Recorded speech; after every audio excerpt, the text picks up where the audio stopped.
ನಮ್ಮ ಕುಟುಂಬ ಕನ್ನಡ ಬ್ಲಾಗ್ಸ್ಗೆ ತಮ್ಮೆಲ್ಲರಿಗೂ ಸ್ವಾಗತ. ನಾನು ನಿಮ್ಮ ಪ್ರೀತಿಯ ಕನ್ನಡತಿ ಭಾಗ್ಯ. ಫ್ರೆಂಡ್ಸ್, ಎಲ್ಲರೂ ಹೇಗಿದ್ದೀರಾ? ಎಲ್ಲರೂ ಚೆನ್ನಾಗಿದ್ದೀರಾ?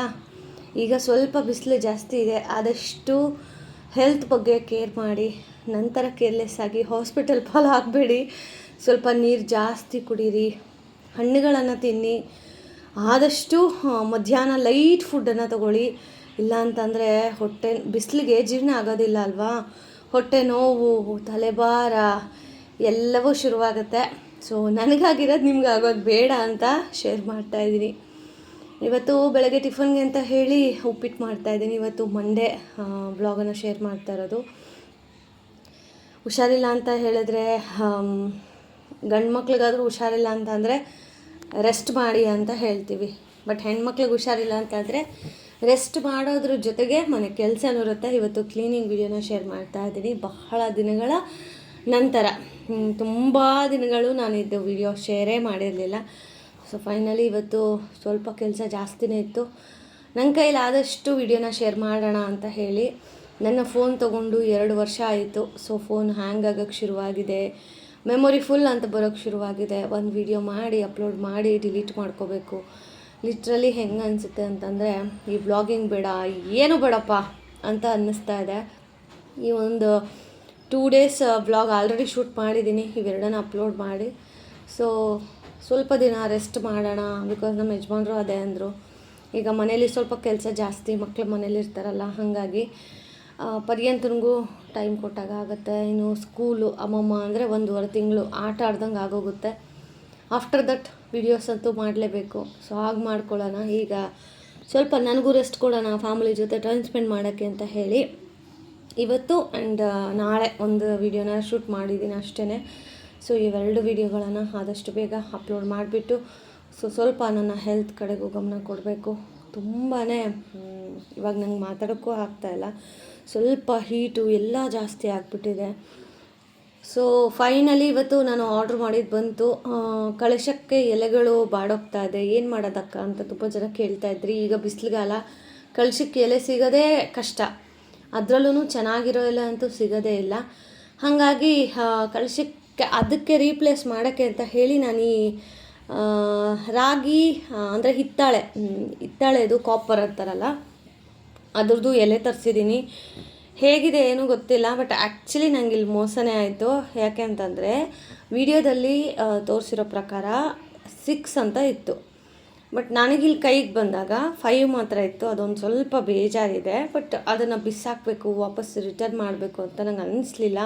ಬಿಕಾಸ್ ಚೆನ್ನಾಗಿದೆ product, so I like it. ಅದನ್ನು ಇನ್ನೂ ನಾನು ಇಟ್ಟೂ ಇಲ್ಲ, ಬಿಕಾಸ್ ನಾವೀಗ ಪೂಜೆ ಮಾಡೋ ಹಾಗಿಲ್ಲ, ಹಾಗಾಗಿ ಪೂಜೆ ಮಾಡ್ತಾಯಿಲ್ಲ.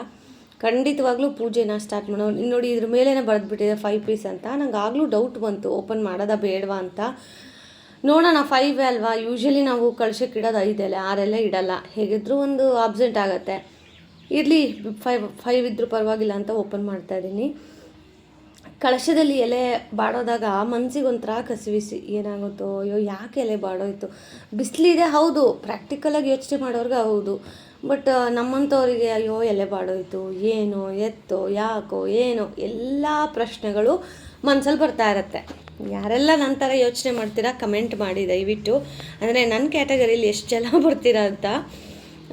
ಹಾಗಾಗಿ ಈ ಥರ ಒಂದು ಆಪ್ಷನ್ ನಾನು ಇನ್ಸ್ಟಾಗ್ರಾಮ್ ಸ್ಕ್ರೋಲ್ ಮಾಡಬೇಕಾದ್ರೆ ಯಾರೋ ಒಬ್ಬರು ಇನ್ಫ್ಲೂಯೆನ್ಸರು ಇದನ್ನು ಶೇರ್ ಮಾಡ್ತಾಯಿದ್ರು. ಅವ್ರ ಲಿಂಕ್ ಥ್ರೂನೇ ನಾನು ತೊಗೊಂಡಿದ್ದು.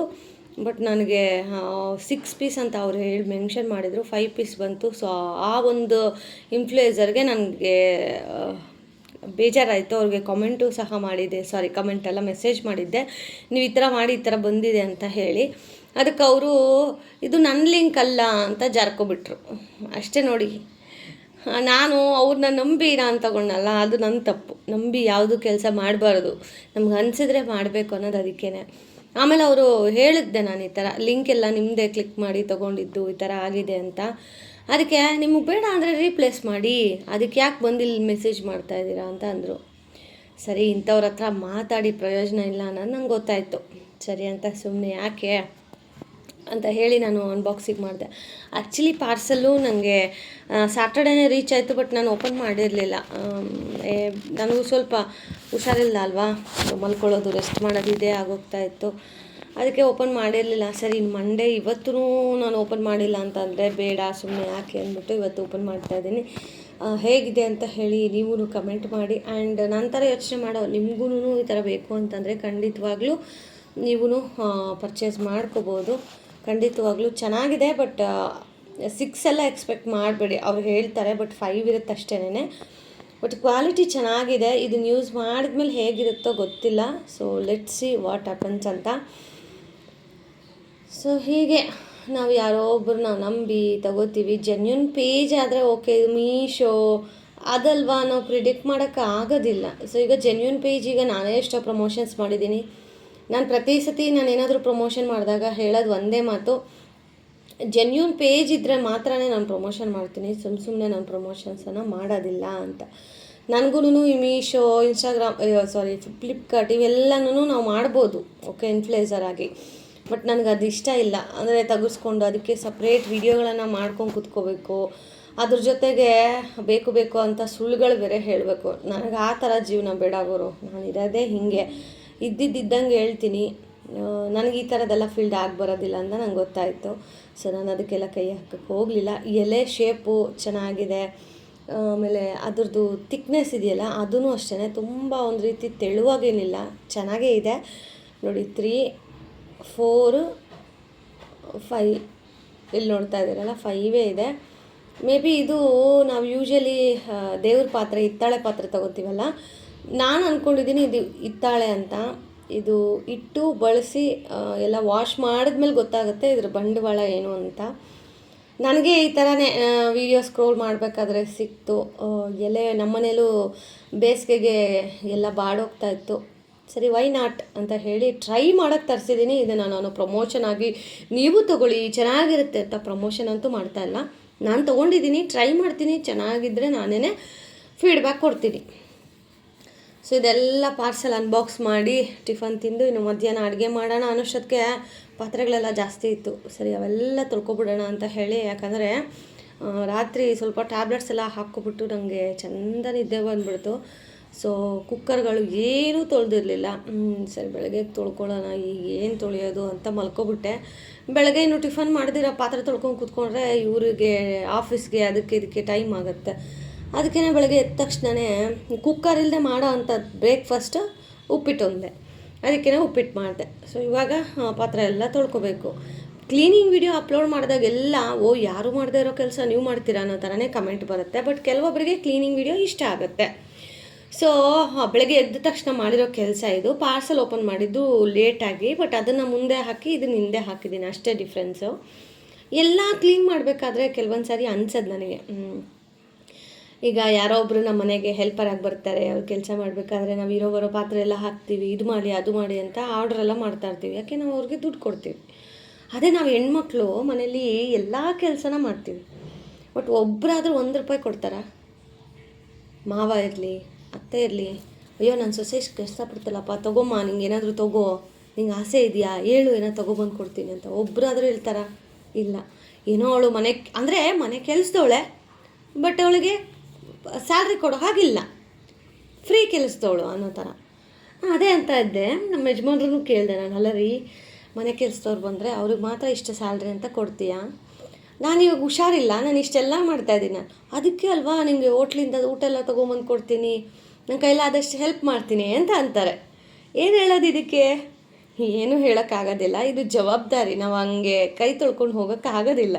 ಸೊ ನಮ್ಮನೆ ಜವಾಬ್ದಾರಿ ನಾವೇ ನಿಭಾಯಿಸ್ಕೋಬೇಕು. ಯಾರೋ ಬೇರೆಯವ್ರು ಬಂದು ನಿಭಾಯಿಸ್ತಾರೆ ಅನ್ನೋಕ್ಕಾಗತ್ತಾ? ಆಗೋದಿಲ್ಲ.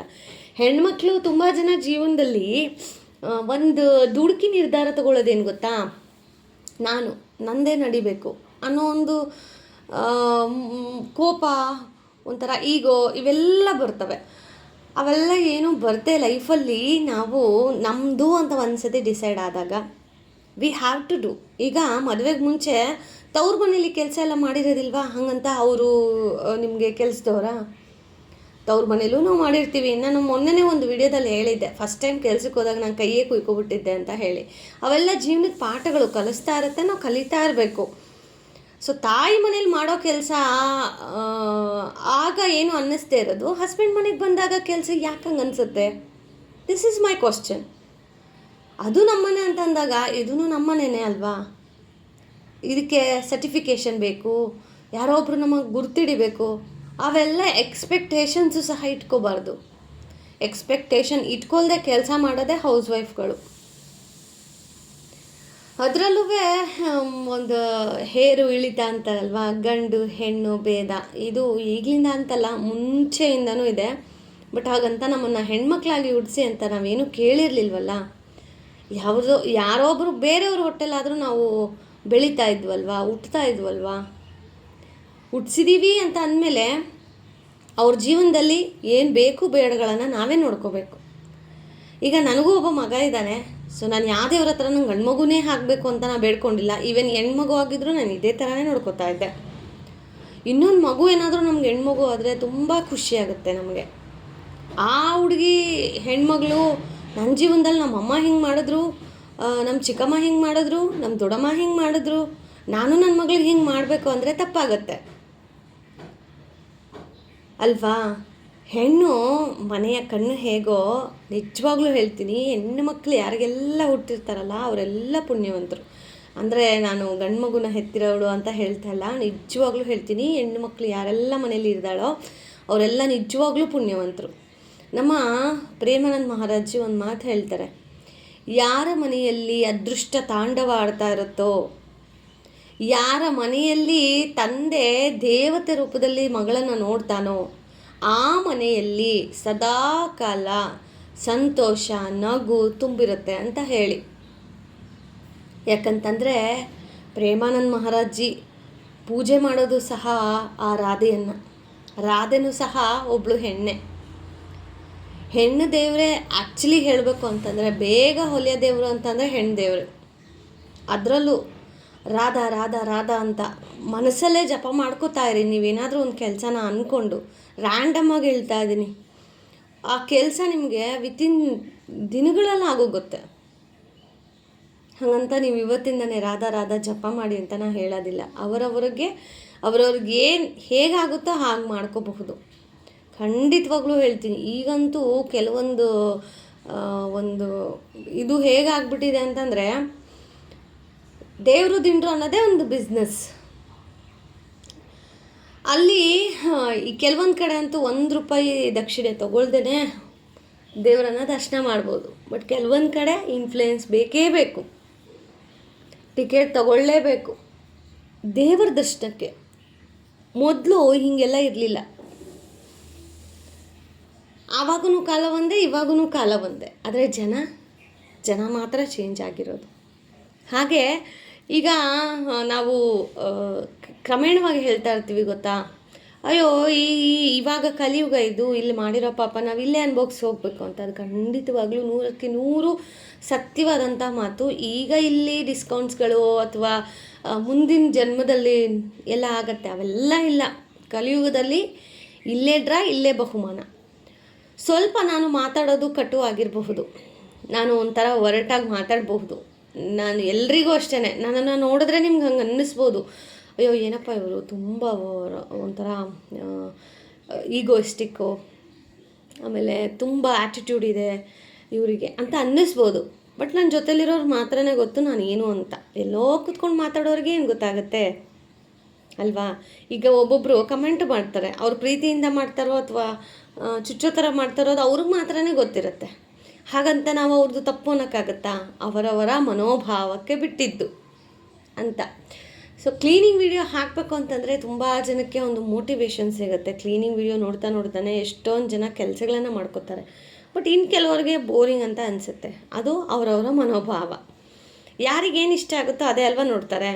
ಹಾಗೆಯೇ ಜೀವನದಲ್ಲೂ ಅಷ್ಟೇ, ಯಾರೋ ನಮಗೇನೋ ಮಾಡಿಬಿಟ್ರು, ನಮ್ಗೆ ಅನ್ಯಾಯ ಮಾಡಿಬಿಟ್ರು ಅಂತ ನಾವು ಅಳ್ತಾ ಕೂತ್ಕೊಂಡ್ರೆ ಅಳ್ತಾನೆ ಇರಬೇಕಾಗತ್ತೆ.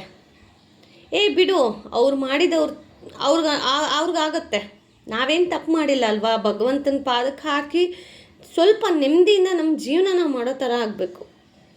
ಯಾರೋ ಏನೋ ಅಂದರು, ಇವಾಗ ಯಾರೋ ಏನೋ ಅಂದ್ಬಿಟ್ಟಿದ್ದಾರೆ, ಅಯ್ಯೋ ನನಗೆ ಯಾಕೆ ಹಿಂಗೆ ಅಂದರು, ನಾನು ಅವ್ರಿಗೆ ಪ್ರೂವ್ ಮಾಡಬೇಕು, ನಾನು ಇದಲ್ಲ ಅಂತ ಯೋಚನೆ ಮಾಡಿಕೊಂಡು ಇಲ್ಲದೇ ಇರೋದೆಲ್ಲ ತಲೆಗೆ ಹಾಕ್ಕೊಂಡ್ರೆ ನಮ್ಮ ಹೆಲ್ತ್ ಹಾಳಾಗುತ್ತೆ ವಿನಃ ಬೇರೆಯವ್ರದ್ದಲ್ಲ.